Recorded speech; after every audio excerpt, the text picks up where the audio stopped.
सभी को जय मसीह की। आज हम आपको दानियल के बारे में, दानियल की बुक में 7 चैप्टर उसका 13 और 14 के बारे में बताएंगे। उससे पहले मैं 13 पढ़ना चाहूँगा, 13-14। मैंने रात में सपना देखा और देखो मनुष्य के समान सा कोई आकाश के बादलों समेत आ रहा था और वह उस अति प्राचीन के पास पहुंचा और उसको वे उसके समीप लाए। तब उसको ऐसी प्रभुता, महिमा और राज्य दिया गया कि देश देश और जाति जाति के लोग और भिन्न भिन्न भाषा बोलने वाला सब उसके अधीन हो। उसकी प्रभुता सदा तक अटल और उसका राज्य अविनाशी ठहरा। हाँ, इस बारे में हम देखते हैं। यहाँ पर एक चीज़ हमने देखा है कि यहाँ पे बोलता है कि मनुष्य के संतान सा कोई आकाश से आता है। इस बारे में हम देखते हैं। यहाँ पे मैंने एक टॉपिक लिया है, like a son of man, मनुष्य के पुत्र की तरह। यहाँ पे हम देखते हैं कि पुराने नियम में पहले जब परमेश्वर ने अपने इजरायली लोगों को भी अपने पुत्र की तरह माना था, लेकिन यहाँ पर ये सन ऑफ मैन, ये पर यीशु मसीह के बारे में बताता है। इसके बारे में हम देखेंगे। सबसे पहले तो मैं बताऊंगा जो वो यहाँ पे दानियल की पुस्तक में लिखा है कि वो बादलों के समीप आ रहा है, उसके बारे में देखेंगे।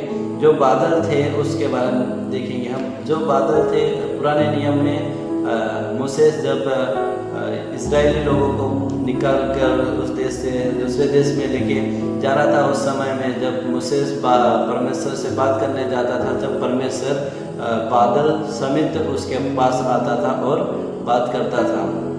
और हम देखते हैं जब वो लाल समुद्र पार करता है, उस समय में भी बादल का खंभा जैसा उसके साथ उसके आगे आगे चलता है और वो पार करता है। यानी कि ये जो है ये परमेश्वर का रथ है, जिस प्रकार भजन संहिता उसका 4:3 में लिखा है। मधु को अपना रथ बनाता है और पवन के पंखों पर चलता है। यह वही रथ है जो परमेश्वर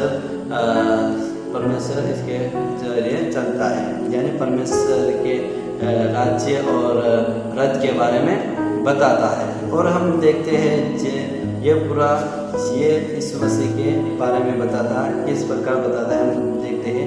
यशायाह भविष्यवक्ता इस प्रकार लिखता है, 9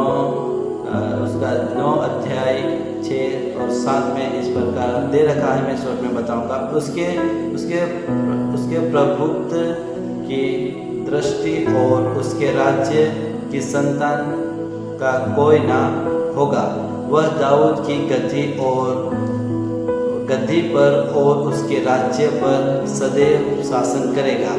यानी ये यीशु मसीह के बारे में बताता, वो हमेशा शासन करेगा और हमेशा करता रहेगा। और यहाँ पे लिखा है लूका उसका 1:32 और 33 में इस प्रकार लिखा है, तो वह महान होगा और परम प्रधान का पुत्र कहलाएगा और प्रभु परमेश्वर उसके पिता दाऊद का सिंहासन उसको देगा और वह याकूब के घराने पर सदा राज्य करेगा और उसके राज्य का अंत ना होगा।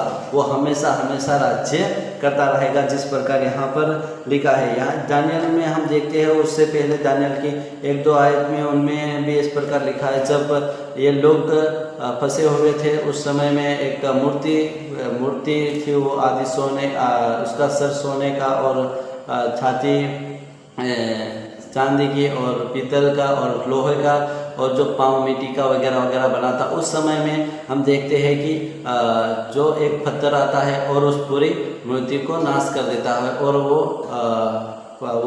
पत्थर वहाँ पर ठहर जाता है। वो पत्थर का अर्थ है कि परमेश्वर अपना राज्य वहाँ पर स्थिर करेगा और परमेश्वर राज्य करेगा। और इसी प्रकार यीशु मसीह भी हमारे लिए आया, लेकिन उस समय में यीशु मसीह हमारे लिए इसलिए आया कि हमारे पापों को और हमारे हर एक चीज़ गलती गुनाह को माफ़ कर सके, इसलिए आया।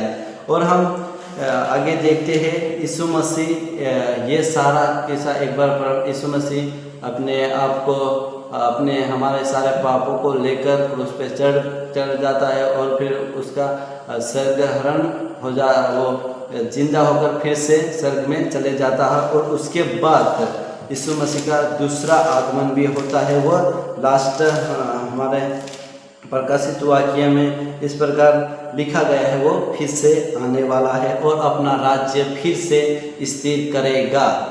हम देखते हैं प्रकाशित वाक्य उसका 22 का 7 में इस प्रकार लिखा है, देख मैं शीघ्र आने वाला हूँ, धन्य है वह जो इस पुस्तक की भविष्यवाणी की बातें मानता है। और भी यहाँ पे एक और वचन लिखा है, उसके 22 के 12 में इस प्रकार लिखा, देख मैं शीघ्र आने वाला हूँ। कि यीशु मसीह कहता है कि मैं फिर से आने वाला हूँ और इस धरती पे इस पूरी पृथ्वी पे राज्य ठहराऊंगा। यानी परमेश्वर एक बार फिर से